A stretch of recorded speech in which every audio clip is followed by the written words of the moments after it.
Bienvenue sur Trace ta route, le podcast des choix audacieux.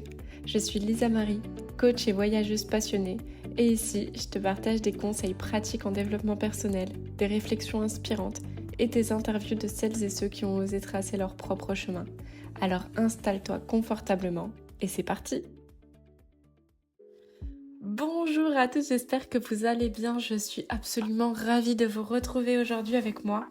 Aujourd'hui, on va voir ensemble comment ne pas passer à côté de ses rêves ou de ses objectifs.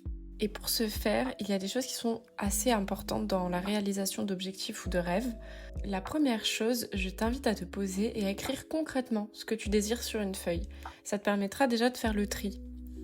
Lorsque tu auras écrit concrètement tout ce que tu souhaites obtenir sur une feuille, je te laisse les classer, des plus importants aux moins importants. Tu peux les classer par exemple en 3 catégories d'objectifs. Les objectifs qui ont vraiment une très grosse importance pour toi, les objectifs un peu moins importants et les objectifs un peu de tous les jours. Ensuite, je te laisse te focaliser sur les objectifs qui ont plus de sens pour toi. C'est impossible de réaliser plein de choses en même temps. En général, en début d'année, on se dit « Allez, j'arrête de fumer, j'ouvre une entreprise, je perds 10 kilos et en début février, il n'y a rien qui a avancé. » Et c'est normal. Déjà parce que les objectifs, ils sont pas clairement fixés, mais ça, on va en reparler plus tard, mais aussi et surtout parce qu'il y a beaucoup d'objectifs d'un coup. Donc là, ce que je te conseille, c'est vraiment de les écrire, de trier ça et de te focaliser sur 1, 2, voire 3 objectifs, mais pas plus. Et en plus de ça, le fait de te focaliser sur 1, 2 ou 3 objectifs, ça te permettra de ne pas passer à côté des objectifs importants pour toi. En général, les objectifs qui sont plus importants, ils sont plus gros et donc plus difficiles. Ils demandent plus de temps, plus d'énergie. Et notre cerveau, il est très malin. Comment est-ce qu'il veut être satisfait de lui en ayant avancé mais pas trop? Et bien il va se focaliser sur les petits objectifs. C'est un peu une sorte de procrastination cachée, on va dire. Par exemple, je vais avoir premier objectif, monter ma société, qui est très important pour moi. Deuxième objectif, perdre 8 kilos, super important.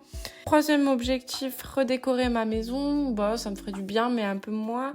Quatrième objectif, avoir une skincare. Et cinquième objectif, passer plus de temps avec mon chien, par exemple. On est d'accord que suivant l'intérêt que toi tu y portes, ces objectifs sont plus ou moins importants. Le fait de se focaliser sur autant d'objectifs à la fois, eh bien, les jours où tu auras pas envie, où tu auras moins d'énergie, tu vas te focaliser sur les objectifs moins importants pour toi. Donc, par exemple, mettre en place une skincare et donc t'y tenir tous les jours. Et tu seras fier de toi en plus. Mais tu verras qu'à la fin de l'année, ta société, elle sera pas montée. Parce que tu te seras focalisé sur le mauvais objectif et parce que c'est impossible ou alors très difficile d'accomplir plusieurs objectifs, plusieurs rêves en même temps, tout simplement. Donc on priorise ses objectifs. Deuxième chose, lorsque tu as priorisé tes objectifs, concentre-toi sur ces objectifs-là, prends-les un par un et demande-toi en quoi pour toi ils sont si importants. Je dis ça parce qu'aujourd'hui, on est super matrixé par les réseaux sociaux, par ce que ont les autres. Bon, déjà, il faut avoir conscience que tout ce qui se passe sur les réseaux sociaux ne sont pas forcément réels, ou sont réels, mais sont beaucoup enjolivés. Mais ça, c'est un autre sujet. Pour avoir un objectif ou un rêve qu'on réalise, déjà, il faut en faire une priorité, premièrement. Et en plus de ça, il faut que cet objectif ou ce rêve soit clairement en accord avec nos propres valeurs, les nôtres et pas celles des autres. Donc si par exemple tu me dis que ton objectif ça peut être de perdre du poids, ok, qu'est-ce que ça t'apportera concrètement de perdre du poids? Perdre du poids ça veut dire quoi pour toi? C'est quoi, perdre 1 kg, 2 kg, 3 kg, 10 kg? Comment tu te sentiras lorsque tu auras perdu du poids? Vraiment retourne la question de ce rêve et de cet objectif. Qu'est-ce que tu vas chercher là, dans cet objectif? Si ton objectif c'est le voyage, quel type de voyage? Est-ce que j'ai envie de voyager 2 semaines, 3 semaines, 1 an, 3 ans? Est-ce que j'ai envie de voyager seule ou accompagnée? Qu'est-ce que je vais chercher dans le voyage? Est-ce que je vais essayer de repousser mes limites, de découvrir d'autres cultures, de chercher un autre lieu où vivre parce que j'ai envie de déménager? J'en sais rien, mais il faut que ton objectif soit clair et qu'il t'appartienne. C'est vraiment le principal. Donc s'il ne nous appartient pas, C'est un peu comme je vous ai partagé dans l'épisode 0, mon objectif qui était de faire 1 an en Australie, comme ma copine Clélia, et ça ne s'est jamais réalisé. Et ben j'ai vécu quand même 2 ans avec la frustration de me dire, 2 ou 3 ans même, je dirais, avec la frustration de me dire mais à chaque fois que j'essaye de le faire, moi j'y arrive pas, c'est pas possible. Mais alors que j'avais juste à prendre mon billet d'avion et partir. Mais il y avait beaucoup d'autres choses mentales qui me bloquaient. Et j'ai compris après, parce que l'Australie, ça m'avait jamais tenté en fait, et c'était l'émotion qu'elle ressentait quand elle me racontait son histoire, le côté débrouille, le côté échange avec les cultures qui me passionnait et qui me donnait envie, mais pas le pays en lui-même. Donc, lorsque j'écoute quelqu'un, est-ce que la personne me partage, me donne envie ? Qu'est-ce qui me donne envie ? Soit ce rêve ou cet objectif m'est arrivé de nulle part et donc c'est ok, il t'appartient, soit à force de scroller sur les réseaux ou d'entendre mes amis en parler, ça m'a donné envie et c'est ok aussi, on a le droit de s'inspirer des autres. Mais qu'est-ce qui résonne en moi précisément ? Est-ce que c'est l'émotion que cette personne ressent et j'ai envie de vivre cette même émotion ? Est-ce que c'est une partie de son rêve ? Qu'est-ce qui m'inspire exactement dans ce rêve ? Et qu'est-ce qui est en adéquation avec mes valeurs ? C'est important que ton objectif, ton rêve, soit vraiment le reflet de tes valeurs. Une fois ton objectif ou tes objectifs, le mieux c'est d'en avoir le moins possible. Ton objectif fixé, en général c'est un objectif qui est sur du long terme, 1 an ou plus. On se fixe pas un objectif qu'on peut atteindre demain, parce que si on peut l'atteindre demain, c'est pas un objectif ni un rêve, c'est juste une envie, un besoin, un truc qu'on doit faire, une tâche à effectuer, je dirais.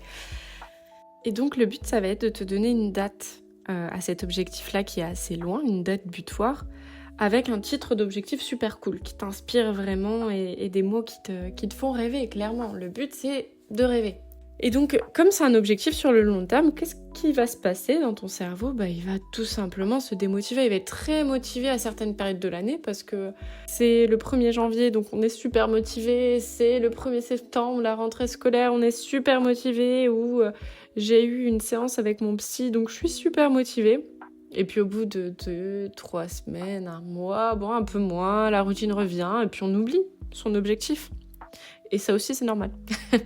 Parce qu'un objectif sur le long terme, il n'est pas motivant. Il est très loin et on ne le voit pas. Et ça donne pas envie d'atteindre un truc qu'on ne voit pas venir. Et donc, pour ça, il faut découper ton objectif. Alors, découper ton année en forme de semaine ou en forme de trimestre va te permettre de voir tes objectifs. Plus ils sont prêts, plus ça te donnera envie de les accomplir. Si tu commences un objectif en janvier 2025 et que la date butoir de cet objectif est en janvier 2026, ça va paraître très loin, on est d'accord. Fin mars, tu dois avoir atteint un micro-objectif. Dans ce gros objectif qui est à atteindre en janvier 2026, tu vas te demander, ok, quel petit pas, quel moyen pas, je dirais plutôt, quel moyen pas je peux faire pour aller vers mon gros objectif, mon gros pourquoi, le truc qui est très important pour moi. Donc si, je vais reprendre l'exemple du voyage, si en janvier 2026 je veux voyager, j'ai 3 mois là devant moi pour déjà faire un grand pas. Peut-être que ça va être prendre mon billet ou définir au moins les pays où j'ai envie d'aller. Et te noter clairement 3 objectifs, 3 mini-objectifs qui peuvent servir à ton gros objectif. En fait, tu découpes ton objectif. Je ne sais pas si c'est clair ce que je dis, mais j'espère que ça l'est.